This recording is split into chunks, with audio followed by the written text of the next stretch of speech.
there were members of the PNP who helped the ICC prosecutor in an unofficial capacity. Why were these not detected by our intelligence officers? I find it very hard to believe. Malaki po ang budget sa intelligence. Tignan po natin. Ang NSC, sana nandito si Secretary Anyo. Limpak-limpak na salapi ang ginagastos ng Pilipinas sa OP, NSC, DND, AFP. Ang Philippine Army may hiwalay, Air Force may hiwalay, Navy General Headquarters. Lahat ito hindi nila nalaman.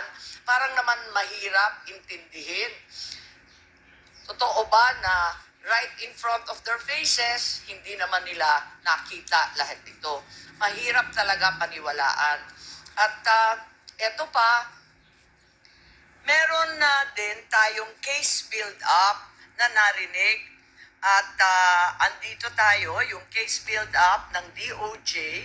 Kanina, nag-umpisa tayo doon sa briefer. Mayo pa lang yon. Pagkatapos ng briefer, nagkaroon ng maliwanag November 4, Department Order ng DOJ na nagtatatag ng task force to investigate, create a case build-up, and file the appropriate criminal charges. So, klaro na yun. And sana, andito yung DOJ para sabihin kung yung task force nga ba, in-interview sina Senator Laila De Lima noon, Attorney Colmenares, and Commissioner Palpalato. Yan lang ang gusto natin malaman. As a matter of fact, may nakita tayong bago. March 6 nitong taon na to, may memo ng accomplishment report nitong case build-up na to na humihingi ng additional 90 days. Kasi ang sabi nila, hindi pa daw sapat, hindi pa daw klaro, hindi maliwanag. Humihingi sila nung umpisan ng nakaraang buwan, 90 days pa sana. So, sana yung DOJ, i-confirm nila, there already was a legal team.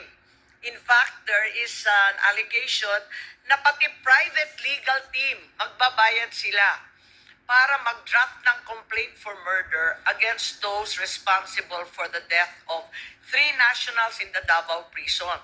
Kung may case build-up, may draft of the complaint, why did we still have to cooperate with ICC and Interpol? I wanted to verify kung totoo nga na yung DOJ pinagtatanggol yung ICC jurisdiction in the cases before the Supreme Court. It appears that the DOJ is arguing there is no investigation or prosecution in the relevant EJK cases. But in fact, sila mismo may task force, meron ng report, may hinihingi na ng mga private lawyer, meron na rin Quadcom sa Kongreso, merong Senate Blue Ribbon Committee. Ano ba naman ito?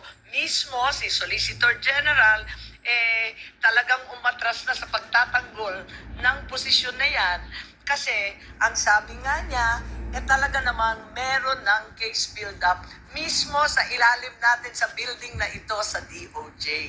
Kaya hindi po katanggap-tanggap. At any point, kung ang ating mga kasamahan may dadagdag, pakisabi na lang po. Pero, eto pa, narinig natin na merong Oplan pursuit. Pakita na lang na inaamin at pinagmamalaki ni General Torre. Sabi niya, hindi ito spur of the moment. Huwag kayong maniwalang spur of the moment. Dahil matagal ko nang pinaplano ang Operation Pursuit. Ayan. Sige.